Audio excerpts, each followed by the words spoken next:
세 번째 주제는 개인정보 영역으로 한번 가보도록 하겠습니다. 네, 저희 이제 그 DLG의 개인정보 피지 이제 그룹장을 맡고 있는 황혜진 변호사께서 이제 이 EU GDPR의 실제 실무에 있어서 이슈들을 한번 쭉 설명해 주시는 그런 시간을 좀 갖도록 하겠습니다. 네, 반갑습니다. 저희 설치하면서 인사하겠습니다. 저는 디라이트의 황혜진 변호사입니다.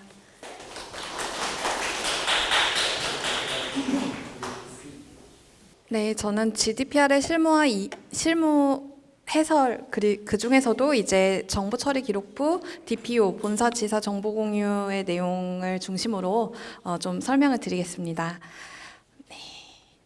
네, 저의 이력은 다음과 같고요. 오늘 발표 순서는 이렇습니다.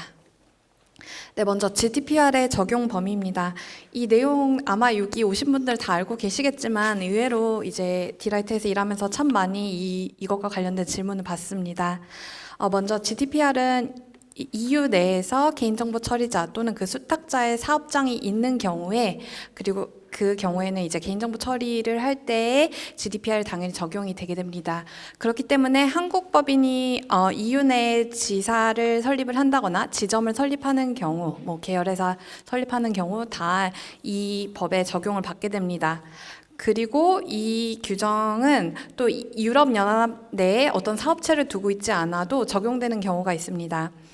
먼저 첫 번째는 유럽연합 내에서 개인정보 주체에게 재화 용역을 제공하는 것인데, 이것과 관련해서 서비스가 무료인 경우에는 그러면은 GDPR 적용을 받지 않느냐라는 질문을 받는데요.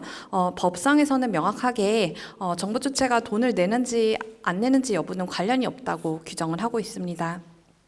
그럼 대체 어떤 경우에 재화 용역을 EU 내에서 제공을 하는 것이냐, 이것과 관련된 질문도 많이 받습니다. 이제 서비스를 하다 보면 간간히 이제 독일인이나 프랑스인이 유입되는 경우가 있는데, 그 경우에도 적용이 되냐, 아니면 적극적으로 그쪽에서 이제 마케팅을 해야 되느냐, 이런 질문들을 받게 되는데요. 만약에 앱을 서비스를 하면서 유럽 지역을 타깃으로 하지 않는다면 그 지역을 이제 출시 지역을 설정할 때 EU 국가들을 제외를 할 것입니다. 근데 그렇지 않고 EU를 넣고 전 세계적으로 이제 서비스를 하게 된다면 어느 정도는 EU를 타깃으로 하고 있다고 봐야 할 것 같습니다. 그래서 그렇게 볼 때는 앱 서비스를 하면서 EU 국가를 제외하지 않는 경우에 GDPR을 준수하기 위한 노력이 필요하다고 볼 수 있습니다. 근데 우리는 PC로 서비스를 하고 그냥 열어놨는데 간간히 이제 정말로 의도치 않게 EU 지역에 사는 분들이 아주 일부가 유입이 됐다, 몇 명이 되지 않는다, 그런 경우에는 우리가 의도하지 않게 이제 접근이 된 거기 때문에 GDPR을 준수하지 그때 단계에서는 아직 준수를 적극적으로 고려하지 않아도 아직은 괜찮은 단계로 볼 수 있습니다. 근데 뭐 네이버나 뭐 카카오처럼 정말 전 세계적으로 많은 이용자가 있어서 우리가 특별히 뭐 EU 내에서 광고를 하지 않거나 만약에 그렇다 하더라도 결국은 그 지역에서 대대적인 이용이 일어났다. 그리고 우리가 그 서비스 이용 기록을 적극적으로 이제 분석하고 그것을 모니터링하고 있다고 본다면 이 B가 적용이 되게 됩니다. 유럽연합 역내에서 발생하는 개인정보 주체 행태를 모니터링하는 상황. 근데 이 모니터링이라는 게 대체 뭐냐, 대단한 어떤 행위를 말하느냐, 그런 것은 아니고 기본적으로 제가 방금 설명드린 것처럼 서비스 이용 기록을 분석해서 서비스를 개선하고 뭐 그런, 아니면 뭐 개인화된 어떤 서비스를 제공하고 그런 것이 이 모니터링에 해당한다고 볼 수 있습니다. 그러면 우리가 GDPR이 어느 경우에 적용됐는지 이제 이해를 했으니까 DPO와 EU 역내 대리인에 대해서 좀 살펴보겠습니다. GDPR이 적용되느냐라는 질문 다음에 주로 이어지는 질문이 그러면 DPO나 역내 대리인을 선임을 해야 하느냐 하는 질문인데요. 먼저 DPO는 개인정보 보호 담당자라고 이제 번역이 됩니다. 그리고 이 DPO를 선임의 필요성은 어떻게 판단을 하냐면 개인정보 처리자나 그 수탁 처리자의 핵심 활동이 처리의 성격, 범위 또는 목적에 의해 개인정보 주체에 대한 정기적이고 체계적인 대규모의 모니터링을 요하는 처리 작업들로 구성되는 경우에 DPO 선임이 필요하다고 합니다. 그리고 이에 더해서 이것과 별도로 개인정보 처리자 또는 수탁자의 핵심 활동이 구조에 따른 개인정보를 대규모로 처리하는 경우에도 DPO 선임이 필요하다고 하는데요. 이 구조의 정보는 우리나라 민감 정보랑 굉장히 유사해요. 그래서 인종 또는 민족, 정치적 견해, 종교적 또는 철학적 신념, 노조 가입 여부를 나타내는 개인정보의 처리와 유전자 정보, 자연인을 고유하게 식별할 목적의 생체 정보, 건강 정보, 성생활 또는 성적 취향에 관한 정보인데 우리나라 기업들이 주로 문제가 되는 경우는 건강 정보입니다. 또 유전자 정보도 있고요. 또 간혹 가다가 이제 데이팅 앱을 만들거나 어떤 앱에 데이팅의 속성이 들어있는 경우에 성적 취향에 관한 정보를 수집할 수도 있겠습니다. 또 하나는 자연인을 고유하게 식별할 목적의 생체 정보라는 거는 홍채 인식이라든가 얼굴 인식, 지문 인식과 같은 우리 몸의 어떤 고유한 특성들을 가지고 그 사람인지 아닌지를 이제 파악하는 그러한 정보들을 말하는데 그러한 서비스가 들어있는 앱도 최근에는 이제 많이 출시되고 있는 것으로 보입니다. 그래서 그런 경우에 그것이 또 대규모로 처리가 되어야 적용이 된다고 하는데 그러면 대규모가 대체 무엇이냐? 이것은 좀 애매한 부분은 확실히 있는데요. 장기적으로 볼 때 이제 EU 지역을 서비스 지역으로 하고 적극적으로 이제 서비스를 하다 보면 언젠가는 이제 대규모에 해당하게 될 것이기 때문에 처음부터 GDPR 준수를 고려하고 DPO 선임 필요성이 있다고 판단하는 것이 좀 더 안전해 보입니다. 그리고 1번에 또한 이제 그 개인정보 주체에 대한 정기적이고 체계적인 대규모의 모니터링이라는 것이 결국은 유저 수가 굉장히 많아지고 그 서비스 이용 기록을 주기적으로 분석하거나 어떤 맞춤형 서비스를 제공하는 경우에는 이것이 이제 적용될 수밖에 없게 됩니다. 그래서 그런 두 가지 경우에는 DPO 선임이 필요하다고 볼 수 있습니다. 그리고 DPO는 어떤 자격을 갖춰야 되느냐 그것과 관련해서 법은 크게 요구하는 것은 없지만 기본적으로 개인정보보호법과 관련된 실무에 대한 전문가적 지식이 있어야 된다라고 보고 있습니다. 그리고 직원이 아니어도 되기 때문에 주로 이제 현지에 진출하는 법인 혹은 한국 내에서 DPO를 선임하는 이제 법인들은 현지에 있는 변호사를 선임하는 경향이 있습니다. 그리고 만약에 이 사람이 직원이라면 당연히 다른 업무도 수행이 가능하고요. 유럽 내에 한 개의 본점이 있고 여러 개의 지점이 있는 경우에 한 명의 DPO가 여러 지점의 DPO 역할을 같이 할 수 있습니다. 그리고 이렇게 선임된 DPO는 감독기관에 등록될 필요가 있고 또한 연락처 또한 공개가 되어야 합니다. 이 DPO의 지위가 어떤지 그러면 살펴보겠는데요. DPO는 회사의 개인정보 처리와 관련된 모든 문제에 관여할 수 있어야 됩니다. 그리고 그 업무의 수행에 있어서 대표이사라든지 임원들, 다른 직원들의 지시를 받지 않고 자율적으로 법 준수 여부를 모니터링할 수 있어야 됩니다. 그리고 그렇게 해서 나온 결과와 관련해서 어떤 불이익을 받지 않아야 하고요.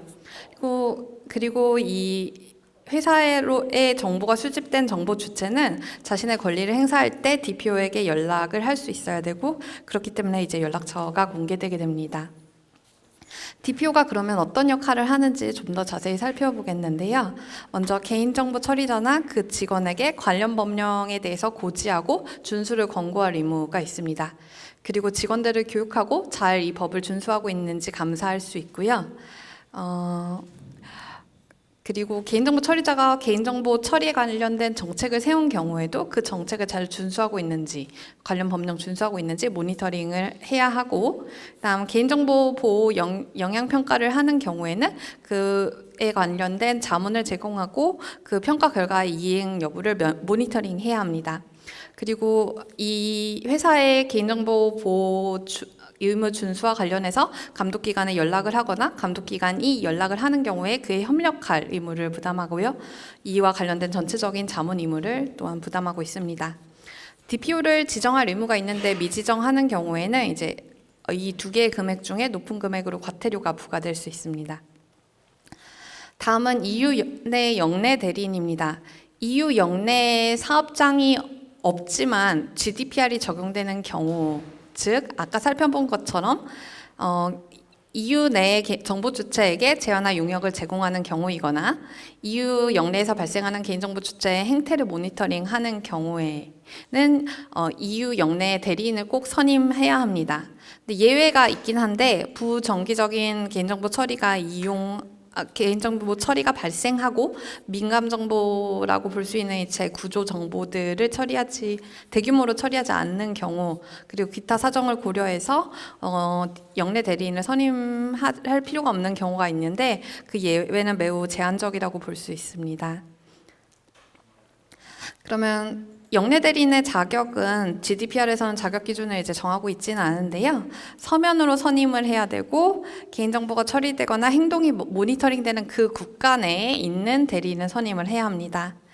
이 대리인은 개인정보 처리자를 대신해서 이 개인정보 보호와 관련된 모든 사항에 대해서 감독기관 및 개인정보 주체와 교섭할 의무를 부담하고요. 그다음 개인정보 처리자를 대신해서 개인정보 처리 기록부를 작성하고 이를 보존할 책임이 있습니다. 미지정 시 불이익은 DPO를 미지정했을 때 불이익과 동일합니다.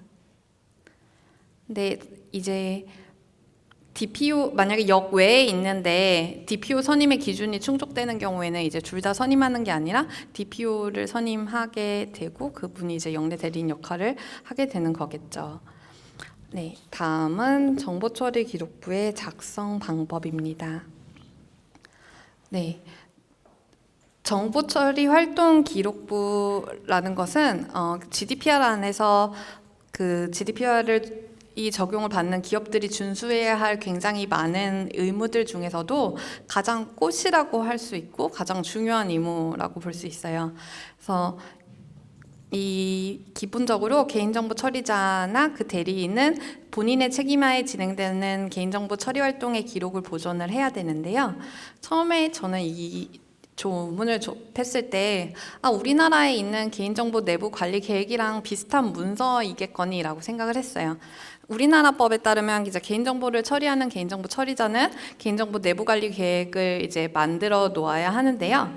그 내용을 구체적으로 아시는 분들 있겠지만 주로 법상에서 나열하고 있는 의무를 그대로 나열하면서 예를 들어서 유출이 되었을 때 어떻게 구체적으로 대응을 하는지, 그리고 개인정보 취급자들의 각각의 권한은 어디까지인지, 그리고 그들의 접속 기록들을 어떻게 보관하고 어떻게 폐기하는지, 일반적으로 개인정보 파기할 때 어떤 내용, 어떤 기준에 따라서 파기를 하게 되는지, 어떤 절차에 따라서 파기를 하는지 그런 법상의 의무들을 기본적으로 나열하고 있는 문서입니다. 그 회사의 특성에 맞춰서 조금 커스터마이징이 되기는 하죠. 근데 개인정보 활동 기록부는 그것과 완전히 다릅니다. 이 회사에서 일어나는 개인정보 처리 전반을 분석을 해서 각 활동에 대해서 기록을 남겨두는 것인데요. 그래서 누구든지 감독기관이든 그 회사 내 개인정보 취급자이든 간에 이 기록을 보면 한눈에 우리 회사가 개인정보 처리하는 것은 다 각각의 내용은 이런 것이구나 라는 것을 파악할 수 있도록 되어 있는 문서입니다. 그리고 이 문서는 항상 최신형이 될 수 있도록 그 개인정보 처리의 방법이 변경이 되거나 목적이 변경이 되거나 새롭게 추가가 되는 경우에 이것도 그것에 맞춰서 관리를 해야 합니다. 그러면 구체적인 작성례를 조금 살펴보겠습니다. 여기 이제 흰색 칸에 있는 내용들은 항목인데요. 먼저 개인정보 처리 활동의 제목, 그다음 담당 부서, 공동 컨트롤러 유무 및 연락처, 정보 처리의 목적, 법적 근거, 그리고 정보 주체의 범주와 처리 정보의 범주, 제3자 정보 수령인이 있는지, 그리고 제3국으로 정보 전달이 되는지, 만약 된다면 정보 역의 전달의 근거는 무엇인지, 보관 기간과 삭제 시기는 언제인지, 그것과 관련해서 기술적 관리적 조치는 어떤 것이 필요하고 필요한 특별한 설비가 있는지 이런 내용들을 기재하게 되어 있는데 이거는 다 법에서 이것을 기재해야 된다라고 정하고 있는 내용입니다. 주로 좀 이게 뭐 시스템화되어 있으면 좋겠지만 그렇지 않은 경우에는 이제 엑셀 파일에다가 이것을 하나씩 칸을 만들어서 관리를 하면 좀 더 편리한데요. 먼저 그 예시를 살펴보면 대표적으로 고객과 계약을 체결하고 그 주문의 내용을 처리하는 것이 있습니다. 예를 들어서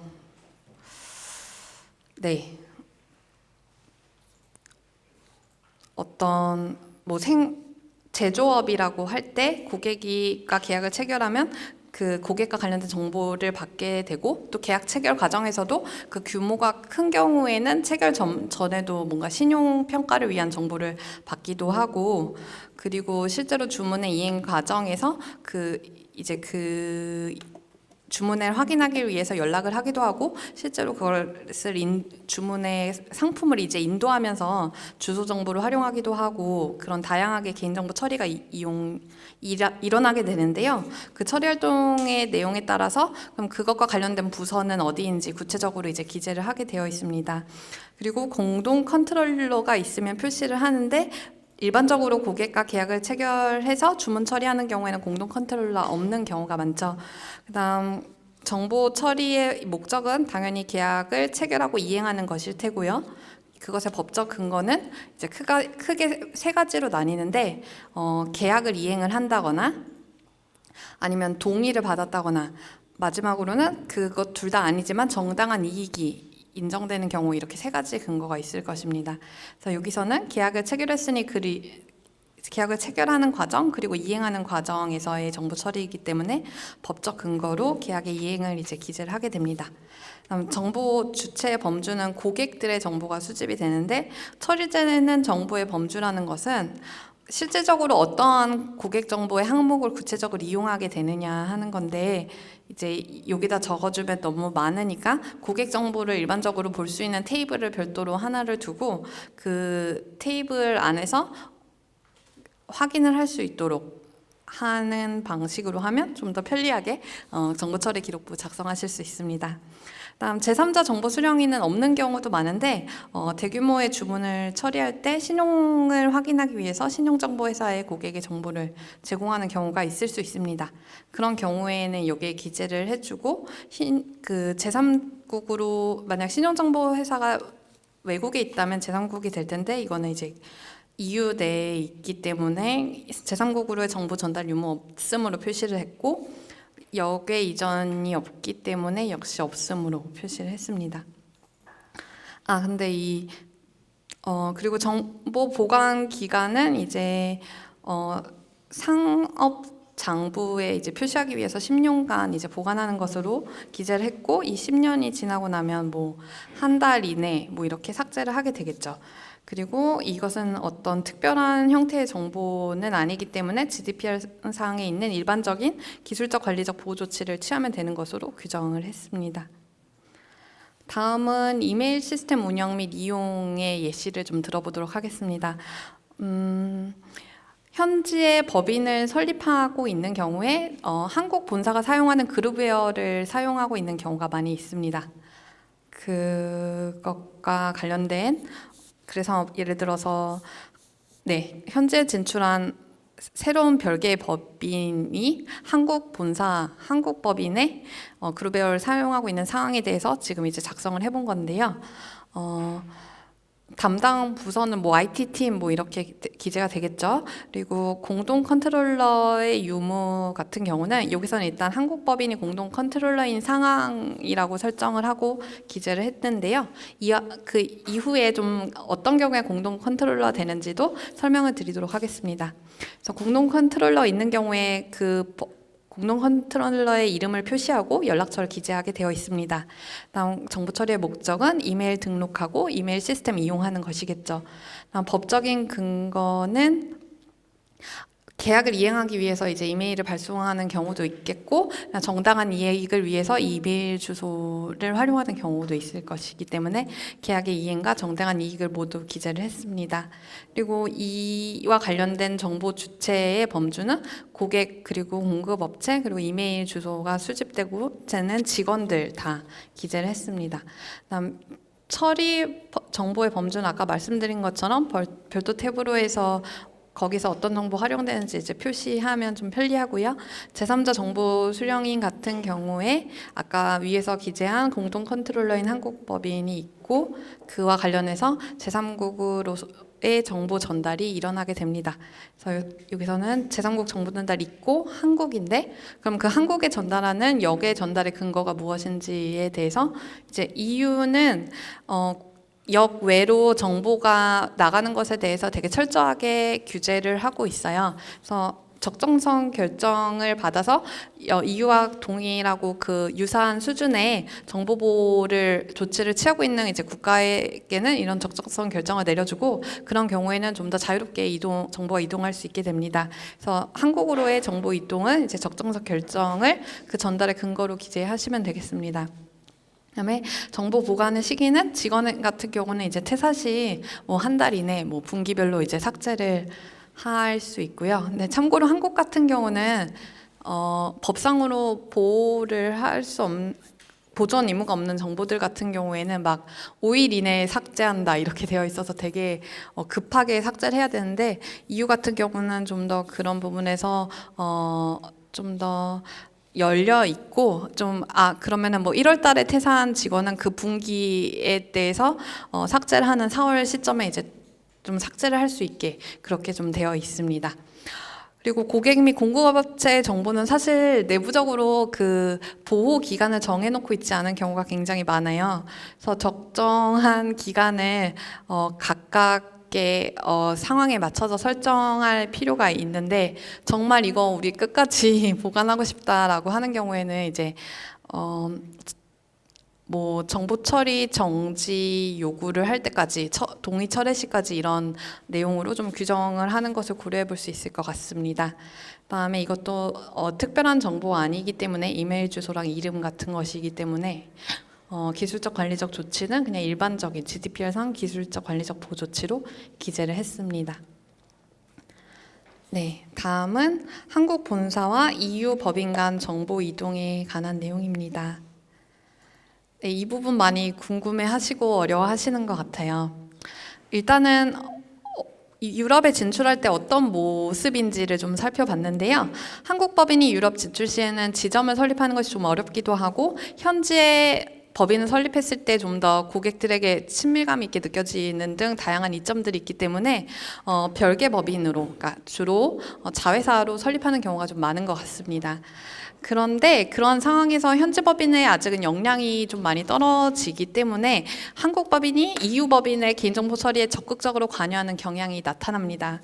그래서 그냥 여러 가지 사례들 좀 살펴보면 한국 법인의 전폭적인 가이드에 따라서 EU 법인이 개인정보를 처리하고 내부적으로는 마치 하나의 회사처럼 운영되는 경우가 많이 있습니다.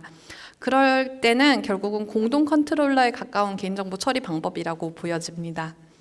또 다른 사례는 그 EU 법인의 상당한 어떤 비용이 집행이 돼서 자기들이 자체적으로 컨설팅을 받고 자기들만의 어떤 개인정보 처리 기준과 방법을 세워간 경우에 그래서 한국 법인이 그룹웨어 같은 시스템을 제공하기는 하지만 불필요한 정보는 제공받지 않으려고 노력하는 경우에는 이 IT 시스템을 제공하는 그러니까 한국 법인이 IT 시스템만 제공하는 어떤 프로세서에 가까운 개인정보 처리 방법이라고 좀 판단이 될 수 있을 것 같습니다.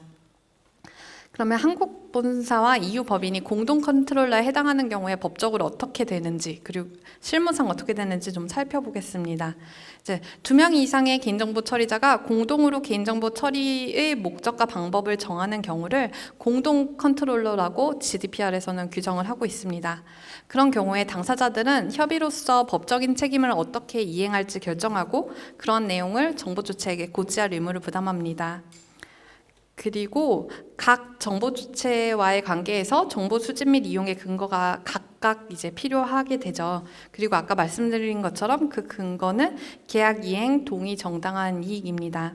그러면 이제 EU 법인이 자기들의 임직원과 고객 그리고 공급 업체에 대해서 개인정보를 처리할 어떤 근거가 좀 명확할 거예요. 그들은 계약을 이행하거나 정당한 이익이 있거나 그런 경우가 많을 것입니다. 근데 한국 법인이 굳이 그 정보를 받을 어떤 받아야 하는가, 거기에서 사실은 좀 의문이 들죠. 정보 주체 입장에서는. 그래서 정당한 이익이 없다고 판단될 가능성이 상당하다고 보여져요.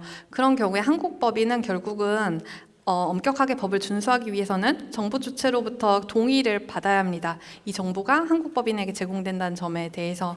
근데 사실 동의를 받는 것이 요새 이제 개인정보 수집 이용 동의를 잘 안 해주기 때문에 직원이라면 어느 정도는 해줄 수 있겠지만 이제 고객이나 공급업체에게 동의를 받는 것이 매우 어려울 수 있습니다. 그런 경우에는 결국은 한국 업체로 반드시 정보가 전달돼야 한다면 정당한 이익이 있다는 근거를 어떻게든 이제 마련해서 그렇게 논리를 이제 구성해야 되겠죠.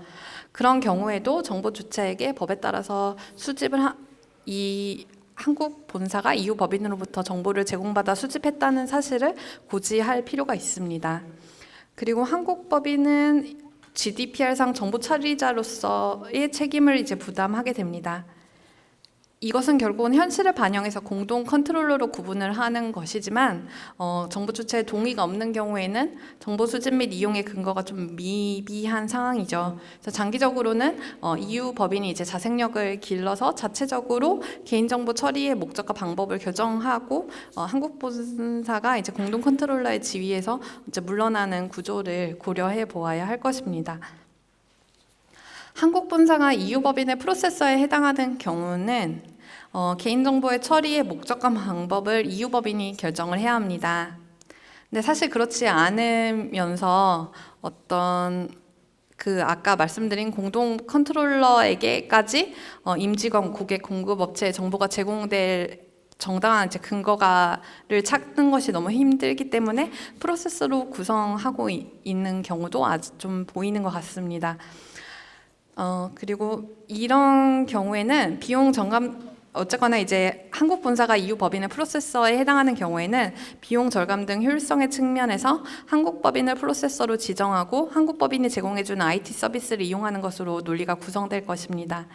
그리고 프로세서는 한국 법인도 GDPR의 준수 의무를 부담하게 되는데 이 GDPR은 프로세서의 책임을 개인정보 처리자와 구분해서 명확하게 규정하고 있어서 한국 법인은 그에 관련된 규정을 준수할 의무를 부담합니다. 어쨌거나 GDPR의 적용을 피할 수는 없기 때문에 GDPR에 대한 어떤 법적 책임을 줄이기 위한 정도로는 여전히 좀 아쉬운 부분이 있죠. 이건 어쩔 수가 없죠. 그리고 대표적으로 이러한 법적 책임에 따라서 프로세서 또한 개인정보 처리자를 대신해서 수행하는 그 업무에 대해서 개인정보 처리 활동 기록부를 작성할 의무를 부담하게 됩니다. 공동 컨트롤러와는 달리 EU 법인과 한국 법인 간의 개인정보 처리 위수탁 약정을 빼고는 한국 법인에게 정보 수집 및 이용의 근거, 그러니까 동의라든지 계약 이행을 위한 정당한 이익이 필요하지 않다는 어떤 장점이 있습니다. 네. 그리고 이 뒤에 내용은 GDPR 적용 기업의 핵심 의무인데요. 그냥 간단하게 대목차만 좀 설명을 드릴게요. GDPR 법령을 읽으면 일단 서문부터 내용이 너무 길고 약간 서문의 부제목이 없다 보니까 체계가 조금 없어 보이고 우리나라의 어떤 법의 규정과 다르게 되어 있는 면 때문에 읽는데 되게 어려움을 많이 겪게 되는 것 같아요. 그래서 이런 게 좀 잘 정리되어 있으면 좋겠다 싶어서 디라이트에서 이제 정리를 했는데 주로 정보 주체 권리의 이 6가지 맞네요. 5가지로 이제 의무의 큰 성질이 나뉘는 것 같습니다. 여기서 다 설명을 들으셔도 기억하기가 매우 어려울 것이기 때문에 크게 이 5가지 뭔지 좀 내용만 파악하시면 좋을 것 같은데요. 정보 주체의 권리에 근거해서 개인정보 처리자에게 발생하는 의무들이 있습니다. 그래서 열람권이라든지 정정권, 삭제권, 그다음에 이칠 권리 등등을 행사했을 때 그에 응해야 될 의무가 있고요. 그다음 개인정보 수집 시에 정보 주체에게 관련 정보를 제공하고 처리 목적 변경 시에도 그것을 사전에 고지하고 제3자를 통해서 정보를 수집한 경우에도 그에 관련해서 정보 주체에게 관련 정보를 제공하는 등의 의무가 있습니다. 그리고 기록 및 증명 책임이라고 해서 개인정보 처리 원칙들이 이제 규정되어 있는데 5조에 그것의 준수 여부를 다 기록을 해놔야 됩니다. 그리고 개인정보 보호의 친화적인 기술과 디폴트 설정을 이제 기본적으로 적용을 해놔야 되고요. 그다음 처리 기록 아까 좀 설명드린 것처럼 처리 활동 기록부를 작성하고 이것을 이제 보존해야 합니다. 다음은 적법성 및 동의와 관련된 책임인데요. 개인정보 처리 시에 항상 법적인 근거, 그러니까 동의를 받았거나 아니면 계약 이행을 위해서 필요하거나 마지막으로 정당한 이익이 있는지를 확인할 책임이 있습니다. 다음 개인정보 처리 목적 외에 활용할 때 그것이 정말 법적으로 가능한지 신중하게 평가를 해야 되고요. 동의를 취득했다면 그 사실을 보존해서 이를 입증할 수 있어야 됩니다. 네. 그리고 그 외에도 아동으로부터 개인정보를 수집하는 경우에 법정 대리인으로부터 동의를 받을 책임 등이 있습니다. 다음 보안 및 침해 대응에 관한 책임은 정보보안 관리 체계가 있어야 되고, 다음에 침해 사실에 대해서 우리나라처럼 보고를 하고 정보주체에게 고지할 책임이 있습니다. 다음 개인정보 보호 영향 평가에 관련된 책임은 모든 기업에게 다 적용되는 것은 아니고 자동화된 개인정보 자동화된 평가가 일어나는데 그 평가가 심지어 정보 주체 권리에게 중대한 영향을 미치거나 어떤 법적인 효력이 있는 경우에 아니면 예를 들어서 구조의 정보, 그러니까 민감 정보, 건강 정보 이런 정보들을 대규모로 처리를 하는 경우에 이런 개인정보 보호 영향 평가와 관련된 책임이 이제 발생을 하게 됩니다. 네, 저의 발표는 여기서 마치고요. 이따 Q&A에서 많은 질문 해주시면 감사하겠습니다. 감사합니다. 예, 황혜진 변호사가 GDPR 실무에서 문제되는 이슈들을 좀 잘 짚어준 것 같습니다.